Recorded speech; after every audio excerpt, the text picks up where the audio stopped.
అనంతపురం జిల్లాలో తన్మయి అని చెప్పేసి ఒక ఇంటర్మీడియట్ చదువుతున్నటువంటి ఒక బాలిక. ఆ అమ్మాయి మిస్సింగ్ అని చెప్పేసి వాళ్ళ పేరెంట్స్ జూన్ 3న అంటే 6 రోజుల కింద అక్కడ ఉన్నటువంటి లోకల్ పోలీస్ స్టేషన్లో ఆ అమ్మాయి మిస్సింగ్ అని చెప్పి కంప్లైంట్ ఇవ్వడం జరిగింది.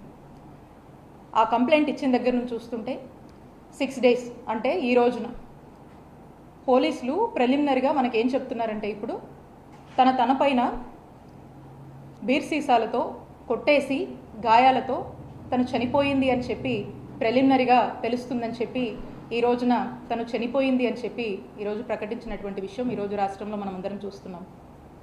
అంటే ఒక్కసారి ఆలోచన చేయండి, 6 రోజుల కింద ఇచ్చినటువంటి కంప్లైంట్ ఆ టైంలో మిస్సింగ్ అని ఒక ఎస్టీ బాలిక ఇంటర్మీడియట్ చదువుతోంది, తను మిస్ అయింది అని చెప్పి బాధతో పోలీస్ స్టేషన్ని అప్రోచ్ చేస్తే పోలీసులు వాళ్ళ యొక్క ఇర్రెస్పాన్సిబుల్ వల్ల, వాళ్ళ యొక్క కేర్లెస్నెస్ వల్ల ఈ రోజున 6 రోజుల తర్వాత తిరిగి చూస్తే తను షీ ఈజ్ నో మోర్, తను చనిపోయింది.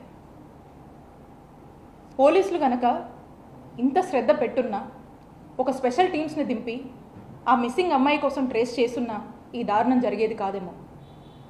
ఈరోజు ఏమాత్రం కూడా పట్టించుకోనటువంటి పరిస్థితుల్లో మనం చూస్తే ఆ అమ్మాయి ప్రాణాలతో లేదు.